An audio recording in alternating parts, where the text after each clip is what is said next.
സ്നേഹമുള്ളവരെ, നിധിവേട്ടക്കാർ അഥവാ treasure hunters എന്ന് പറയുന്ന ഒരു കൂട്ടം ആളുകളുണ്ട്.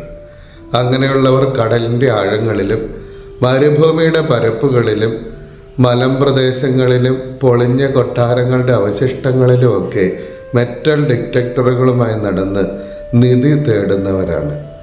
ഒരു ജീവിതകാലം മുഴുവനും ഒരുപക്ഷെ നിധി തേടിയിട്ട് നിധി കിട്ടാത്ത ആളുകളുണ്ട്. പതിറ്റാണ്ടുകൾ നിധി തേടി കണ്ടെത്തുന്നവരുണ്ട്. ഒരു കാലം മുഴുവനും അല്ലെങ്കിൽ പതിറ്റാണ്ടുകൾ അവർ നിധി തേടി നടക്കുന്നതിനുള്ള കാരണം ഒരിക്കൽ ഒരു നിധി കിട്ടിയാൽ അത് അവരുടെ ജീവിതകാലം മാത്രമല്ല, വരും തലമുറകളെയും സമ്പന്നരാക്കും എന്നുള്ളത് കൊണ്ട് ചിലർ തേടാതെ തന്നെ നിധി ലഭിക്കുന്ന ആളുകളുണ്ട്. നമ്മുടെ നാട്ടിലൊക്കെ അങ്ങനെ പലർക്കും തേടി നടക്കാതെ നിധി കാൽച്ചുവട്ടിൽ കിട്ടിയ അനുഭവമുള്ളവരുണ്ട്.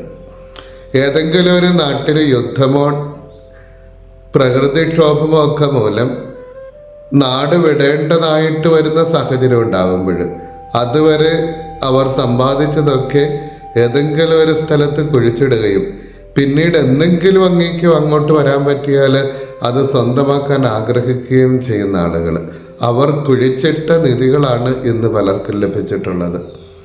ചിലരാവട്ടെ നിധി തൊട്ടടുത്ത് വന്നിട്ട് നിർഭാഗ്യം മൂലം കിട്ടാതെ പോയവർ, കിട്ടിയ നിധി അനുഭവിക്കാൻ പറ്റാതെ പോയ ആളുകൾ, ഇങ്ങനെ നിധി തേടിക്കണ്ടെത്തിയവർ, നിധി ഒരുപാട് കാലം തേടി നടന്നിട്ടും കിട്ടാതെ നിരാശയായി പോയവർ, ചിലർ തേടാതെ തന്നെ നിധി കിട്ടിയവർ, ഇനി നിധി കിട്ടിയിട്ട് അനുഭവിക്കാൻ പറ്റാതെ പോയവർ, ഇങ്ങനെ പല കൂട്ടം ആളുകൾ നിധിയുമായി ബന്ധപ്പെട്ടുള്ളപ്പോഴാണ് യേശു ഇന്നത്തെ സുവിശേഷത്തിൽ നിധിയുടെ ഉപമ പറയുന്നത്. ഒരു കൃഷിക്കാരൻ ഒരു വയലിൽ നിധി കണ്ടെത്തുന്ന വയൽ അയാളുടെ സ്വന്തമല്ല. അയാൾ നിധി ഒളിച്ചു വെച്ചിട്ട് തനിക്കുള്ളത് മുഴുവനും സന്തോഷത്തോടുകൂടെ വിറ്റ് ആ നിധിയുള്ള പറമ്പ് സ്വന്തമാക്കുന്ന ബുദ്ധിമാനായിട്ടുള്ള മനുഷ്യനെ പറ്റിയിട്ടാണ് യേശു പറയുന്നത്. യേശുവിൻ്റെ അടുക്കൽ ഒരിക്കലൊരു യുവാവ് വരുന്നുണ്ട്. അവന് നിത്യരാജ്യം അവകാശമാക്കുന്നതിന് വേണ്ടിയിട്ടുള്ള വഴി തേടി വന്നവനാണ്. യേശു അവനോട് പറയും, നിനക്കൊരു കുറവുണ്ട്, നിനക്കുള്ളതെല്ലാം വിറ്റ് ദരിദ്രർക്ക് കൊടുത്തിട്ട് നീ വന്ന് എന്നെ അന്വേഷിക്കണം, നീ വന്നാൽ നിന്നെ ശിഷ്യനാക്കാം. അവനൊരുപാട് സമ്പത്തുണ്ടായിരുന്നു, അത് ഉപേക്ഷിക്കാൻ അവൻ തയ്യാറായില്ല.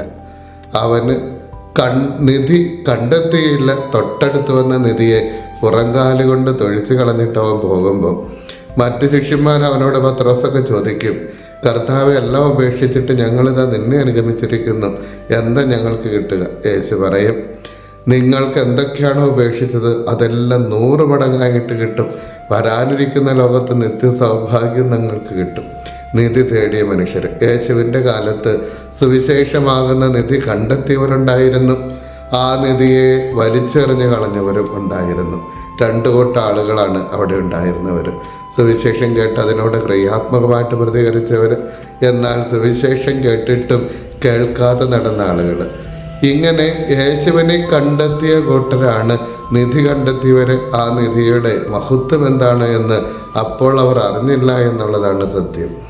ഈ പറമ്പ് എന്ന് പറയുന്നത് സഭയാണ്, നിധി ആ സഭയിലെ ക്രിസ്തുവും. നമുക്ക് ഈ നിധി കണ്ടെത്തിയവരായിട്ടുള്ള നമുക്ക്, വിശ്വാസവും സുവിശേഷവും കണ്ടെത്തിയവരായിട്ടുള്ള നമുക്ക് എന്താണ് ഇതിൽ നിന്ന് കിട്ടുന്ന നിധി? ഈ നിധി ഒരുപക്ഷെ ഒരു 3-4 കൂട്ടം നിധികൾ നമ്മൾ സഭയിലായതുകൊണ്ടുണ്ട്. അതായത് നമുക്കെല്ലാം വിറ്റ് ഈ സഭയിൽ, അല്ലെങ്കിൽ നമ്മുടെ സ്വാർത്ഥത മുതൽ നമ്മുടെ ദ്രവ്യാസക്തി മുതൽ നമ്മളെ അടിമപ്പെടുത്തുന്ന സകലതിനെയും ഉപേക്ഷിച്ചിട്ട് സഭയിൽ ക്രിസ്തുവിന് വേണ്ടിയിട്ട് അംഗമാകുമ്പോൾ നമുക്ക് കിട്ടുന്ന നിധി എന്താ? ഒന്നാമത്തെ നിധി ക്രിസ്തു തന്നെയാണ്, അവൻ്റെ കൂദാശകളാണ്. നമുക്ക് ജനിക്കുമ്പോൾ ക്രിസ്തുവിൻ്റെ ഒരു കൂട്ട്, പിന്നീട് നമ്മൾ പിതാവായ ദൈവത്തെ സ്ഥൈര്യലേപനത്തിലൂടെ തിരിച്ചറിയുന്ന മഹത്തായിട്ടുള്ള ഒരു ഉറപ്പ്, നമ്മൾ ആരാണെന്നുള്ള അസ്തിത്വത്തെ പറ്റിയിട്ടുള്ള ഉറപ്പ്, നാവിലലിയുന്ന യേശുവാകുന്ന വിശുദ്ധ കുർബാന, കരഞ്ഞ് കണ്ണുനീർ കൊണ്ട് കുമ്പസാരക്കൂട് നനയ്ക്കുന്ന എല്ലാ ഭാരവും ആ കൂട്ടിലിറക്കി വെച്ചിട്ട് സ്വാതന്ത്ര്യമുള്ള ഹൃദയത്തോടെ, ഭാരമില്ലാത്ത ഹൃദയത്തോടെ പുറത്തേക്ക് പോകുന്ന കുമ്പസാരം എന്നുള്ള ഒരു കൂദാശ. ഇങ്ങനെ നോക്കുമ്പോൾ വിവാഹത്തിൽ ദമ്പതികളുടെ കൂട്ടത്തിൽ ഒരു കൂട്ടായിട്ട് ക്രിസ്തു നിൽക്കുന്നു. അന്ത്യമായിട്ട് ഇവിടുന്ന് പോകേണ്ടി വരുമ്പോൾ യാത്രാഭക്ഷണം എന്നുള്ള തരത്തിൽ, തൃപ്പാധേയം എന്നുള്ള തരത്തിൽ നമ്മൾ വിശുദ്ധ കുർബാനയുമായിട്ട് സ്വീകരിച്ചിട്ട് നമ്മൾ ഇവിടുന്ന് പുറപ്പെടുന്നു. ഇതല്ലേ വലിയൊരു നിധി എന്ന് പറയുന്നത്. ഒന്നാമത്തെ ക്രിസ്തുവിനെ കണ്ടെത്തുമ്പോൾ, സഭയെ കണ്ടെത്തുമ്പോൾ നമുക്ക് കിട്ടുന്ന നിധി ക്രിസ്തുവും കൂദാശകളുമാണ്. രണ്ടാമത്തെ ഒരു നിധി ഇതുവരെയും ഉണ്ടായിരുന്ന ജനിച്ച് ജീവിച്ച് കടന്നുപോയ ആളുകളുടെ ദൈവാനുഭവമാണ് നമുക്കുള്ള രണ്ടാമത്തെ നിധി. അബ്രാഹം, വിശ്വാസത്തിൻ്റെ പിതാവ്, അദ്ദേഹത്തോട് ദൈവം ആവശ്യപ്പെട്ടത് സ്വന്തം മകനെ കുരുതി കൊടുക്കാൻ വേണ്ടിയിട്ടാണ്. പക്ഷേ അങ്ങനെ അവനെയും കൊണ്ട് പോകുമ്പോൾ ആ ഒരു സെക്കൻഡിൽ കത്തി ഇസഹാക്കിൻ്റെ കഴുത്തിൽ വീഴുന്നതിന് തൊട്ട് മുന്നേ ദൈവം അവനെ പിന്തിരിപ്പിക്കുന്ന ആ അനുഭവം. ഇങ്ങനെയുള്ള അനുഭവങ്ങളിലൂടെ കടന്നു പോകുമ്പോൾ എന്താ ചെയ്യേണ്ടത്? ദൈവം എങ്ങനെ ഇടപെടുന്നത്? ഇസ്രായേൽക്കാരെ അടിമത്തത്തിൽ നിന്നും ഒരു ജനതയാക്കി വളർത്തുന്ന ദൈവത്തെ നമ്മൾ കാണുന്നുണ്ട്. അടിമത്തം അനുഗ്രഹമായിട്ട് മാറുകയാണ്. ഇങ്ങനെ ജീവിതത്തിൻ്റെ ഓരോരോ സാഹചര്യങ്ങൾ ദൈവാനുഭവത്തിൻ്റെ വെളിച്ചത്തിൽ, വിശ്വാസത്തിൻ്റെ വെളിച്ചത്തിൽ എങ്ങനെയാണ് നമ്മുടെ പൂർവിക തലമുറ, വിശ്വാസത്തിൻ്റെ തലമുറ അതിജീവിച്ചത്, ജീവിതത്തിൻ്റെ ഓരോ പ്രതിസന്ധികളെയും വിശ്വാസത്തിൻ്റെ വെളിച്ചത്തിൽ അതിജീവിച്ച് ദൈവാനുഭവം ഉണ്ടായത് എങ്ങനെയാണ് എന്ന് പൂർവ്വതലമുറ നമ്മളെ പഠിപ്പിക്കും.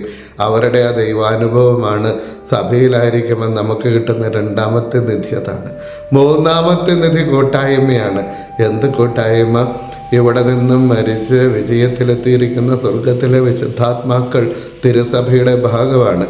ഇവിടെ നമ്മളായിരിക്കുന്ന ഈ സമരസഭയിലെ നമ്മൾ കാണുന്ന സഭ, ആ സഭ നമ്മുടെ മാതാവാണ്. അതായത് സഭയെന്ന് പറയുന്ന ശുദ്ധീകരണ സ്ഥലത്തിലെ സഹനസഭയും സ്വർഗത്തിലെ വിജയസഭയും ഭൂമിയിലെ സമരസഭയും ഒരുമിച്ച് ചേരുന്നത് ഈ വിശുദ്ധാത്മാക്കളുമായിട്ട് നമുക്കൊരു ബന്ധം, നമുക്ക് പ്രതിസന്ധികൾ വരുമ്പോൾ പ്രാർത്ഥിക്കാനായിട്ട് ദൈവത്തിൻ്റെ അടുത്തിരിക്കുന്ന ആളുകളുടെ ഒരു കൂട്ടായ്മയുമായിട്ടുള്ള നമ്മുടെ ബന്ധം. ഈ ഭൂമിയിലായിരിക്കുമ്പോൾ നമ്മളെ ചേർത്ത് നിർത്തുന്ന ഒരു സഭാമാതാവ്, ഇതാണ് നമ്മുടെ ഒരു മൂന്നാമത്തെ നിധി എന്ന് പറയുന്നത്. അതാണ് നമുക്ക് കിട്ടിയിരിക്കുന്ന മറ്റൊരു നിധി പ്രതീക്ഷയാണ്. നമുക്ക് സ്വർഗത്തിലേക്ക് എത്തിച്ചേരാമെന്നും എല്ലാം നന്മയ്ക്ക് സംഭവിക്കുള്ളൂ എന്നുമുള്ള ഒരു പ്രതീക്ഷ, ഈ പ്രത്യാശ നൽകുന്ന തിരുവചനം. ദൈവം തൻ്റെ പദ്ധതി അനുസരിച്ച് വിളിക്കപ്പെട്ടവർക്ക് എല്ലാം നന്മയ്ക്കായിട്ട് പരിണമിപ്പിക്കുന്നു എന്നുള്ള തിരുവചനങ്ങൾ. അങ്ങനെ വിശുദ്ധ ഗ്രന്ഥത്തിൽ നിധി പോലെ കിടക്കുന്ന ഒരുപാട് തിരുവചനങ്ങൾ നമ്മുടെ ജീവിതയാത്രയിൽ നമുക്ക് ഉറപ്പുള്ള ബലമായിട്ടും പ്രതീക്ഷയായിട്ട് നിലനിൽക്കുന്നില്ലേ?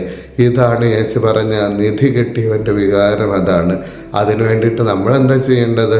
എല്ലാം വിൽക്കണം, ചെറുതായിട്ടുള്ളതൊക്കെ വിൽക്കണം. അങ്ങനെ വിൽക്കുന്നത് എന്തിനാ? സന്തോഷത്തോടു കൂടെ വിൽക്കുന്നു എന്നുള്ളതാണ് പ്രധാനപ്പെട്ട കാര്യം. ദുഃഖത്തോടു കൂടെയാണ് മിക്കവാറും വിൽപ്പനകളൊക്കെ നിവൃത്തിയില്ലാത്തതുകൊണ്ട് വിറ്റുപോകുന്നു എന്നുള്ളത്. കുടുംബം വിൽക്കുന്നവർ, വീട് വയ്ക്കുന്നവരൊക്കെ അങ്ങനെയല്ലേ, സ്വത്ത് വിൽക്കുന്നവർ. എന്നാൽ ചിലരൊക്കെയും പഴയ വണ്ടി വിൽക്കും, പുതിയ വണ്ടി മേടിക്കാൻ വേണ്ടി സന്തോഷത്തോടു കൂടെ വിൽക്കുന്ന ആളുകൾ. വിറ്റിട്ട് മേടിക്കാൻ പോകുന്നത് വിറ്റുപോയതിനേക്കാൾ വിലയുള്ളതാകുമ്പോഴാണ് വിൽക്കുമ്പോൾ നമുക്കൊരു സന്തോഷം ഉണ്ടാവുക. ഈ സന്തോഷത്തോടു കൂടെ വിറ്റ് നിധി കരുതുന്നവർ, നിധി കുസൊരുക്കൂട്ടുന്നവർ, അങ്ങനെ ആയിരിക്കട്ടെ നമ്മൾ. അവസാനത്തെ ഉപമ അതൊരു വലിയ വെല്ലുവിളി കൂടി നമ്മുടെ മുൻപിൽ അവതരിപ്പിക്കുന്നുണ്ട്. ഇങ്ങനെ നിധി കണ്ടെത്തിയവരുടെ കൂട്ടത്തിൽ കൂടുന്നവർ പലരും യഥാർത്ഥത്തിൽ നിധി കണ്ടെത്തിയവരല്ല എന്നുള്ളത് കൊണ്ട് തന്നെയും നിധി കിട്ടിയവരുടെ സന്തോഷത്തെ അവർ കുറയ്ക്കുമെന്നുള്ളത് കൊണ്ട് അവരൊക്കെ പുറത്തേക്ക് വലിച്ചെറിയപ്പെടും അത്രേ.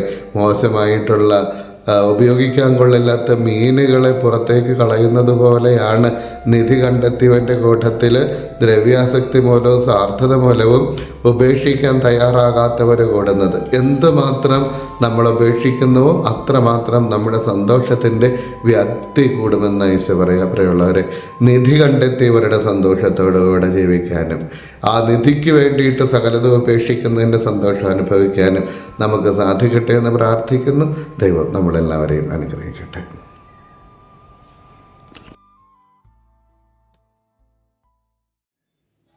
ഡിജിറ്റൽ യുഗത്തിലെ സുവിശേഷ പ്രഘോഷണത്തിനും വചന പഠനത്തിനുമായി വചനവയൽ ഒരുക്കുന്ന ആപ്പ് ബിബ്ലിയ.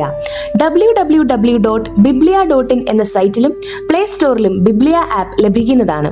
ഉൽപ്പത്തി മുതൽ വെളിപാട് വരെ ഇംഗ്ലീഷിലും മലയാളത്തിലും ഒരു വർഷം കൊണ്ട് ബൈബിൾ മുഴുവനും വായിക്കുവാൻ സഹായിക്കുന്ന ബൈബിൾ നഴ്സറി, സഭയെ അടുത്തറിയുവാനുള്ള സഭാ കളരി, വിഷയാധിഷ്ഠിതമായി വീഡിയോകൾ ലഭിക്കുവാനും അപ്ലോഡ് ചെയ്യുവാനും സഹായിക്കുന്ന വീഡിയോ ഹബ്, വീഡിയോ ബുക്ക്, 3 ലക്ഷത്തിൽ പരം ചോദ്യോത്തരങ്ങളുടെ ശേഖരമുള്ള 250-ൽ പരം ഇ ബുക്കുകളുടെ പുസ്തകശാല, ഒരേ സമയം 100 കണക്കിന് ക്വിസ് മത്സരങ്ങൾ സംഘടിപ്പിക്കുവാൻ സഹായിക്കുന്ന ക്വിസ് പ്ലാറ്റ്ഫോം ദ ബാർ. ഈ നവമാധ്യമ അപ്പസ്തോലേറ്റിൽ പങ്കുചേരാൻ ഇന്ന് തന്നെ ഗൂഗിൾ പ്ലേ സ്റ്റോറിൽ നിന്നും ബിബ്ലിയ ആപ്പ് ഡൗൺലോഡ് ചെയ്യുക.